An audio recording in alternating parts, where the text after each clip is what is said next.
Hello everyone, idea Bharat skill YouTube में दोस्तों आप लोगों का स्वागत है। दोस्तों हम एएलपी जो 2024 की जो वैकेंसी निकली है उसमें जो सिलेक्शन प्रोसेस और जो सिलेबस है पार्ट ए पार्ट बी और जो बीटेक वालों के लिए जो कौन सा ट्रेड मतलब चूज़ करना पड़ेगा एग्ज़ाम के लिए सीबीटी 2 में जो पार्ट 2 होता है तो उसको हम डिस्कस करेंगे और आईटीआई वालों के लिए भी हमें डिस्कस करने वाले हैं। तो वीडियो के एंड तक बने रहेगा, बिल्कुल स्किप मत करना। और चैनल पर पहली बार विजिट करके चैनल को सब्सक्राइब और बेल आइकन घंटी कॉल प्रेस करना है, जिससे क्या होगा नई वीडियो का नोटिफिकेशन आपको मिलता रहे। तो पहले तो हम सबसे बताते हैं भर्ती जो प्रक्रिया हुआ आपकी किस प्रकार होगी।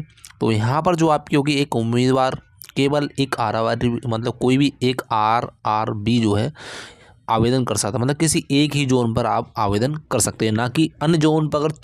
अगर मान लिया 2-3 जगह अगर जोन पर अगर आपने कर दिया तो आपका फॉर्म रिजेक्ट हो जाएगा और अपनी पूरी उम्र तक किसी भी जोन पर किसी भी फॉर्म रेलवे में फॉर्म नहीं डाल सकते। तो ऐसा बिल्कुल ना करें, जिस जोन में डालना है तो एक ही जोन में डालें और ऐसा मत बिल्कुल ना करें, ठीक है, जिससे कि आप ज़िंदगी भर रेलवे में फॉर्म ना डाल सकें।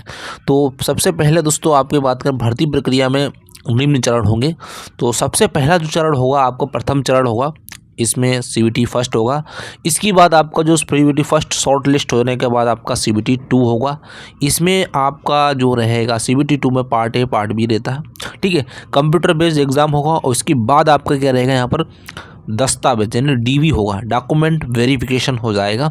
उसके बाद आपका मेडिकल जो होगा, मेडिकल स्टैंडर्ड जो होता है चिकित्सा परीक्षण होगा। अगर आप रेलवे की तैयारी करते हैं आरपीएफ, एएलपी, ग्रुप डी या एनटीपीसी, ये मैथ की बुक है, आप लोग इसको लगा के प्रीवियस आप सेल्फ स्टडी कर सकते हैं। ये रीजनिंग की प्रीवियस क्वेश्चन है, आप इनमें चैप्टर वाइज अपना प्रैक्टिस सेट कर सकते हैं। और ये देख सकते हो आप जीके के लिए यहाँ पर जितनी भी एग्जाम हुई रेलवे की वो सारा जीके इसमें मिल जाएगा, यानी कि इन बुकों से आप रेलवे की कोई भी एग्जाम क्वालिफाई कर सकते हो। ये लिंक डिस्क्रिप्शन में है, फ्लिपकार्ट अमेजन पर आपको ये बुक मिल सकती है। के बाद परीक्षा कार्यक्रम स्थानों की जानकारी उच्च स्थान पर आधिकारिक जो वेबसाइट है ईमेल के माध्यम से आपको दे दी जाएगी, ठीक है। और किसी भी चरण को अगर स्थापित करने या स्थान स्थिति जो शिफ्ट बदलाव अगर विचार नहीं किया जाएगा, ठीक है। ये इसकी जो महत्वपूर्ण भर्ती प्रक्रिया की बातें हैं। तो पहला जो चरण की अगर बात की जाए, पहला अगर जो चरण होगा आपका सीबीटी फर्स्ट जो होगा, कौन सा सिलेबस होगा इसके बारे में बात करेंगे, ठीक है। तो बहुत ही इंपॉर्टेंट वीडियो है, आप बिल्कुल अच्छे से समझना इस बात को। तो जो सीबीटी फर्स्ट है इसमें एक स्क्रीनिंग टेस्ट रहेगा, मतलब सभी के लिए कॉमन टेस्ट है, चाहे आईटीआई वाले हो, चाहे बीटेक वाले हों या डिप्लोमा वाले कोई भी हो, ठीक है। ये सीबीटी फर्स्ट नॉर्मलाइजेशन मेरिट के आधार पर आपको सीबीटी 2 के लिए शॉर्ट लिस्ट किया जाएगा। मतलब फर्स्ट आपने सीबीटी फर्स्ट दे दिया, इसमें आपको शॉर्ट लिस्ट करी जाएगा।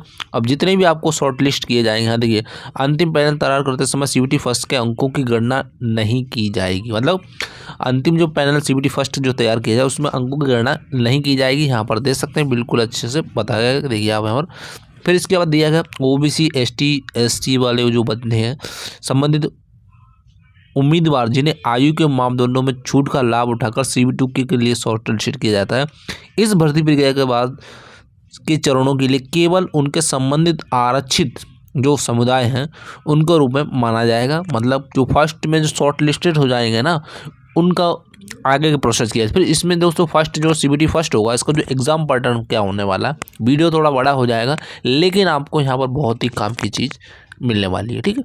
तो सीबीटी फर्स्ट में आपका देखिए 60 मिनट का क्या होगा एग्ज़ाम होगा। और प्रश्नों की संख्या अगर बात की जाए तो यहाँ पर आपको प्रश्नों की संख्या कितनी रहेगी, 75 रहेगी। और प्रत्येक का आपका एक क्वेश्चन का 1 नंबर यहाँ रहने वाला, ठीक है। इसके बाद आपको यहाँ पर जो प्रत्येक क्वेश्चन का 1 नंबर मिलेगा और यहाँ पर जगह 3 अगर आपने क्वेश्चन गलत कर दिए तो आपको 1/3 यहाँ पर काट लिया जाएगा, ठीक है। इसका आप थोड़ा ध्यान रखना बिल्कुल, है ना। और कई पालियों में जो सीबीटी एग्ज़ाम क्या होगी आयोजित होगी तो उसका नॉर्मलाइजेशन किया जाएगा, ठीक है। चलिए आगे देख लेते हैं हम। आगे यहाँ देखिए उसके बाद क्या होगा, पारदर्शिता जो होगा, आप जो भी सीबीटी एग्ज़ाम दे लेंगे उसके बाद क्या क्वालिटी मतलब कितना मिनिमम आपको नंबर लाना होगा। तो यहाँ पर देखिए यूआर और ईडब्ल्यूएस वालों को यहाँ पर 40% लाना अनिवार्य है। इससे ज़्यादा तो लाना ही लाना, लेकिन जो मिनिमम जो नंबर मांगे गए 40%, ठीक है। इसके बाद ओबीसी की अगर बात की जाए तो ओबीसी वालों को 30% बहुत लाना ही लाना है, ठीक है। 75 में से 30% आपको लाना है, क्वालिफाइंग मार्क करना ही करना है, इससे अधिक ला सकते हैं, ठीक है। इसके बाद एससी वालों की अगर बात की यहाँ पर एससी वालों को यहाँ पर 30% लाना और एसटी वालों की अगर बात की जाए यहाँ पर 25% इनको लाना ही लेना अगर सीबीटी 2 में अगर जाना है, ठीक है। तो ये बातें आप थोड़ा ध्यान रखना, सीबीटी फर्स्ट के लिए इतना मतलब नंबर लाना ही होगा। बाकी अगर बात करें सिलेबस क्या रहने वाला है सीबीटी फर्स्ट का, ये बहुत महत्वपूर्ण बात है। CBT फर्स्ट का जो सिलेबस जो दोस्तों अगर रहने वाला है, तो यहाँ गणित में अगर बात की जाए तो गणित में आपका यहाँ देखिए नंबर सिस्टम यानी कि संख्या प्रणाली रहेगा। फिर यहाँ पर बोर्ड मास दिया गया है तो बोर्ड मास आपका रहने वाला है। फिर आपका दशमलव दिया गया, डेसिमल दिया गया, ठीक है। इसका भिन्न या फ्रैक्शन आएगा। फिर इसका LCM आएगा और SCF आएगा, अनुपात और समानुपात आएगा, प्रतिशत आएगा, क्षेत्रमिति आएगा, समय और कार्य आएगा, और यहाँ पर समय और दूरी से प्रश्न पूछे जाएंगे। और यहाँ पर सरल और चक्रवृद्धि जो ब्याज होता है, साधारण ब्याज और चक्रवृद्धि ब्याज से भी क्वेश्चन पूछ जाएंगे। लाभ और हानि से, प्रॉफिट एंड लॉस से भी क्वेश्चन पूछ जाएंगे। बीजगणित से क्वेश्चन पूछ जाएंगे, ज्यामिति से क्वेश्चन पूछ जाएंगे, और त्रिकोणमिति से, और प्राथमिक संख्या, वर्गमूल, आयु गणना, और कैलेंडर, और पाइप और टंकी। दोस्तों सिलेबस बहुत इंपॉर्टेंट करता है आपकी एग्जाम के लिए। सबसे पहले आप सिलेबस की क्या करें, फोटोकॉपी निकाल लें और उसी टॉपिक वाइज क्या करें, अपनी स्टडी चालू कर दें। चाहे तो आप सेल्फ स्टडी से भी एग्ज़ाम कवर कर सकते हैं अगर आप अच्छे से प्रैक्टिस कर रहे हैं, ठीक है। तो ये तो मैथ की बात हो गई, कौन कौन से टॉपिक आएंगे, बिल्कुल सिलेबस के अकॉर्डिंग ही आप तैयारी करें, ज़्यादा इधर उधर ना भटके, ठीक। किसी मतलब इस कोर्स को उस कोर्स को, किसी एक कोर्स को परचेस कर लें, उसी के आधार पर आप सिलेबस को बार बार रिवीजन करें, ठीक है। अब चलिए रीजनिंग की अगर बात की जाए तो रीजनिंग में कौन कौन से टॉपिक रहने वाले हैं। तो रीजनिंग में आपका सबसे पहला जो टॉपिक है एनालॉजी यानी सादृश्य, और उसके बाद रहेगा वर्णमाला और संख्या श्रृंखला यानी कि अल्फ़ामेटिकल एंड न्यूमेरिकल जो सीरीज होती है वो पूछी जाएगी। फिर आगे आपका आएगा कोडिंग और डिकोडिंग, ठीक। कोडिंग और डिकोडिंग से क्वेश्चन पूछे जाते हैं, बिल्कुल सिलेबस के अकॉर्डिंग ही आपको तैयारी करनी है, ठीक है। इसके बाद है गणितीय जो होता है संचालन यानी कि इसका बोलता है मैथमेटिकल ऑपरेशन से क्वेश्चन पूछे जाते हैं। इसके बाद आपका दिया गया रिलेशनशिप मतलब कि जो रक्त संबंध होते हैं, रिश्ते जो होते हैं, उससे क्वेश्चन पूछे जाएंगे। इसके बाद आता सिलोजिज्म, जो सिलोजिज्म होता है वहाँ से क्वेश्चन पूछे जाते हैं। जमलिंग जो वेल डायग्राम होता है वहाँ से क्वेश्चन पूछे जाते हैं। आरेख डेटा से क्वेश्चन पूछे जाते हैं। व्याख्या और पर्याप्त निष्कर्ष और निर्णय लेने के जो क्वेश्चन होते हैं वहाँ से क्वेश्चन पूछे जाते हैं। और समानता और अंतर, ठीक है, यहाँ पर मतलब समानता सिमिलरिटी और डिफरेंट यहाँ पर दिया गया। हिंदी और इंग्लिश दोनों में यहाँ पर सिलेबस दिया गया, आप इसकी फोटो कॉपी निकाल लेना। इसका जो PDF हमारे टेलीग्राम पर आपको प्रोवाइड करवा देंगे, ठीक है। ठीक है, ये मैंने आपको बताया एनालिटिक की जो रीजनिंग है, क्लासिकल रीजनिंग, डायरेक्शन है, स्टेटमेंट है, आर्गुमेंट और जो अजम्पशंस होते हैं यहाँ से क्वेश्चन आएंगे। और मैं आपसे बार बार कह रहा हूँ, आप कोई भी एक बुक पकड़िए और किसी एक क्वेश्चन मतलब एक कुछ टॉपिक को लेकर चलिए, उसको अच्छे से बार बार रिवीजन करिए। और कोई भी एक कोर्स परचेज कर लीजिए जो भी टीचर का आपका अच्छा लगता है, तो उसी को बार बार आप प्रैक्टिस करते रहिए, ठीक है। प्रैक्टिस बहुत मेन रखती है, ठीक है। इसके बाद सामान्य विज्ञान की अगर बात करें तो अभी तक जो प्रीवियस ईयर एग्ज़ाम जितनी भी हुए उनको सबको क्वेश्चन को आप ज़रूर लगाइएगा। और साइंस जो होता है 10वीं स्तर का NCERT जो क्वेश्चन होते हैं वहाँ से उस बुक से तैयारी करें, क्योंकि ज़्यादातर क्वेश्चन NCERT बुक से ही क्वेश्चन पूछे जाते हैं। भौतिक के, रसायन के और जीव विज्ञान ये क्वेश्चन शामिल होंगे, ठीक है। आगे बात करते हैं सामान्य जागरूकता जो होता है, जनरल नॉलेज जो आपकी करंट अफेयर होती है, ये आपकी यहाँ देख सकते हैं। जनरल करंट अफेयर्स आपको science and technology, sports, cultural और पर्सनालिटीज़ हुआ, इकोनॉमिक्स हुआ, पॉलिटिक्स एंड अदर सब्जेक्ट जो होते हैं इंपॉर्टेंट, वो इसको आपको कवर करना पड़ेगा। ये आपका CBT फर्स्ट का है। और दोस्तों मैथ की अगर बात किया, मैथ और रीजनिंग और जो साइंस, वो आपका CBT फर्स्ट और CBT सेकंड दोनों में ही सेम रहेगा, उसमें कोई ज़्यादा डिफरेंट नहीं होना। मतलब आप एक CBT फर्स्ट की तैयारी कर रहे हैं वही आपकी CBT 2 में भी तैयारी के काम आ जाएगा, ठीक है। अब बात करते हैं CBT 2 में के लिए क्या किया जाएगा। तो यहाँ पर देखिए जो द्वितीय चरण होगा CBT 2 दोस्तों होगा, CBT 2 के लिए उम्मीदवारों को शॉर्ट लिस्टेड CBT 1 के जो अंकों के आधार पर आपको दूसरे CBT 2 में भेजा जाएगा, ठीक है, कम्युनिटी के वाइज के आधार पर, ठीक है। CBT 2 के लिए शॉर्ट लिस्टेड किए जाने के लिए उम्मीदवारों की कुल संख्या प्रत्येक जो RRB के अनुसूचित रिक्तियों की जो संख्या है उसको 15 गुना तक सीमित होगी। मतलब मान लिया CBT फर्स्ट में जितनी भी सीटें हैं उसकी 15 गुना आपको CBT 2 में भेजा जाएगा, ठीक है। हालांकि रेलवे के पद पर्याप्त संख्या उम्मीदवारों को उपलब्ध जो भी बात है यहाँ पर दिया गया सीमा, जो भी सीमा दी गई उपलब्ध बढ़ाने घटाने का उनके पास अधिकार है, ठीक है। ये चीज़ छोड़े ALP के लिए अंतिम जो पैनल होगा CBT 2 और CBAT में उम्मीदवारों के अंकों और योग्यता के आधार पर ही तैयार किया जाएगा। अगर जो आप एएलपी जब बनने जाएंगे तो CBT फर्स्ट को आप काउंट नहीं किया जाएगा, जबकि आपका CBT 2 से ही आपको आगे की प्रोसेस के लिए जोड़ा जाएगा। ठीक है, अब देखिए CBT 2 का जो पैटर्न क्या रहेगा उसके बारे में थोड़ा समझ लिए। CBT 2 में 2 भाग शामिल होंगे, पार्ट ए और पार्ट बी। ठीक है, पार्ट ए में क्या रहेगा, जो आपने CBT 1 में जो पढ़ा है ना वही रहेगा। ठीक है, पार्ट ए में। ठीक है, उसमें ज़्यादा कुछ बदलाव नहीं है, जो बदलाव मैं आपको बता दूंगा। और CBT जो पार्ट बी रहेगा, CBT 2 का जो पार्ट बी रहेगा वो आपका टेक्निकल होगा। तो यहाँ पर देखिए कुल जो अवधि रहेगी आपको 2 घंटा 30 मिनट रहेगा। इसमें 175 क्वेश्चन पूछ जाएंगे। भाग एक के लिए आपको 90 मिनट में 100 क्वेश्चन दिए जाएंगे। ठीक है, इसको आप बिल्कुल अच्छे से समझ लेना, मैं आपको बहुत इंपॉर्टेंट बातें बता रहा हूँ। और वीडियो अच्छी लगे तो वीडियो को ज़्यादा शेयर कीजिएगा, जिससे अन्य छात्रों को भी इस वीडियो का लाभ मिल सके। ठीक है, और पार्ट बी में अगर बात की जाए तो 75 क्वेश्चन रहेंगे, आपको 60 मिनट मिलने वाले हैं। ठीक है, आप इसका ध्यान रखना बिल्कुल। चलिए आगे देख लेते हैं। प्रत्येक गलती पे क्या होगा, प्रत्येक अगर गलत करते हैं उसका 1/3 शुरू में भी CBT फर्स्ट में भी काटा गया तो यहाँ पे भी आपका काटा जाएगा।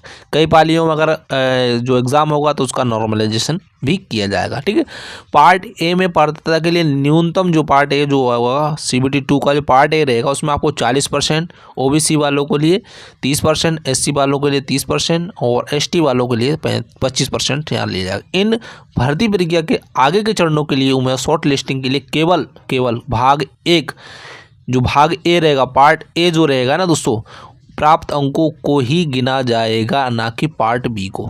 ठीक है, उसमें आपको केवल क्वालिफाइंग होना है 35%, मतलब 35%, मतलब 75 क्वेश्चन में से आपको केवल 27 क्वेश्चन आपको सही करना, केवल क्वालिफाइंग करना है।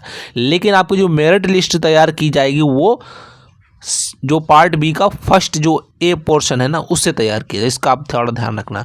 और जो यहाँ पर जो सिलेबस रहेगा भाग एक का, तो आप जो सेम टू सेम आपका जो सिलेबस रहने वाला CBT फर्स्ट के जैसे ही, आपको ज़्यादा मेहनत नहीं करनी।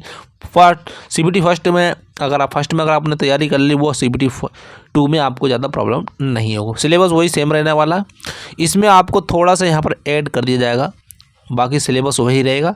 इसमें एक क्या चीज़ ऐड की जाएगी, बुनियादी विज्ञान इंजीनियरिंग, जो मतलब बेसिक साइंस और इंजीनियरिंग का जो पोर्शन है, पिछली बार भी ऐड हुआ था, इस बार भी है, तो ये आपका यहाँ पर ऐड होने वाला है नया टॉपिक। थोड़ा सा अनुमान दृश्य रहेगा, ड्राइंग उपकरण की रेखाएं, ज्यामिति, आंकड़े जो होता है, प्रतीकात्मक जो होता है प्रतिनिधित्व, यहाँ पर देख सकते हैं, अच्छे से समझ सकते हैं।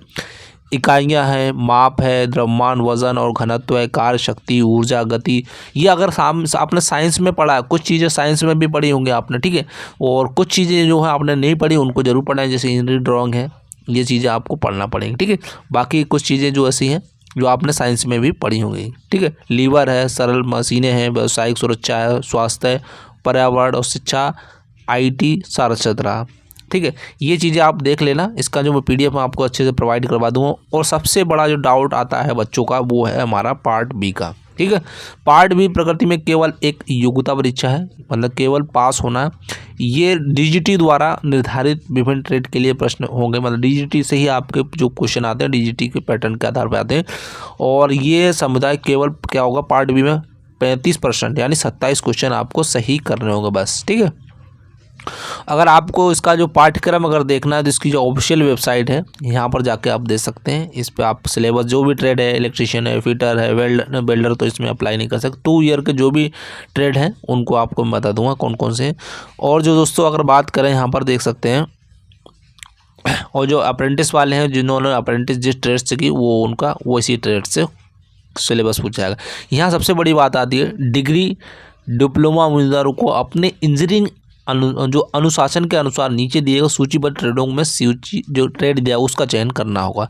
मान लिया यहाँ पर दिएगा, अगर मान लिया आपने इलेक्ट्रिकल से BTech या डिप्लोमा किया है इलेक्ट्रिकल से या इलेक्ट्रॉनिक इंजीनियरिंग की विभिन्न शाखाओं से, तो आपको क्या करना पड़ेगा, यहाँ पर देखिए इलेक्ट्रीशियन चूज करना पड़ेगा, या इंस्ट्रूमेंट मैकेनिक, या वायरमैन, या आर्मेचर एंड कॉइल वाइंडर, या फिर जो refrigeration and air conditioner mechanic. तो इनमें से आप कोई सा भी आप क्या कर सकते हैं, जो भी यहाँ पर जो दिया गया डिग्री डिप्लोमा वालों के लिए, तो इनमें से कोई सा भी ट्रेड आप चूज़ कर सकते हैं अपने CBT पार्ट बी के लिए। ठीक है, आगे बात करते हैं। तो यहाँ पर देख सकते हैं दोस्तों, जो इलेक्ट्रॉनिक्स इंजीनियरिंग और इलेक्ट्रॉनिक्स इंजीनियरिंग के जो शाखाएँ हैं, तो उनके लिए क्या क्या कौन कौन से ट्रेड मतलब एग्ज़ाम दे सकते हैं पार्ट बी में। तो इलेक्ट्रॉनिक्स कर सकते हैं, इलेक्ट्रॉनिक्स है, मैकेनिक है, और मैकेनिक जो आता है रेडियो एंड टीवी वाले। तो इनमें से कोई सा भी आप ट्रेड चूज़ कर सकते हैं अपनी पार्ट बी के लिए, ठीक है। बिल्कुल आप विधिवत तरीके से समझ लेना, ये वीडियो बहुत आपके लिए यूज़फुल रहेगी। मैकेनिकल इंजीनियरिंग और मैकेनिकल इंजीनियरिंग की विभिन्न धाराएं, विभिन्न शाखाएं जो होती हैं, उनके लिए मतलब जो डिग्री डिप्लोमा बीटेक वालों के लिए तो कौन सा ट्रेड चूज़ करना पड़ेगा।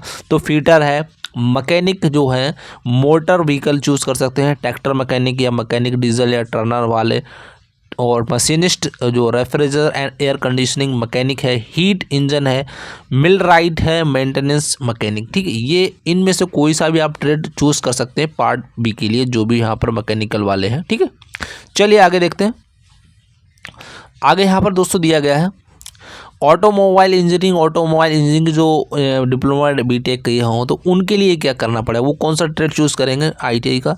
तो ये मैकेनिक जो मोटर मैकेनिक है, ट्रैक्टर मैकेनिक है, या मैकेनिक डीजल है, और हीट इंजन है, और जो refrigeration and air conditioning mechanic है। तो इनमें से आप कोई सा भी आप चूज़ कर सकते हैं अपनी पार्ट बी के लिए, ठीक है।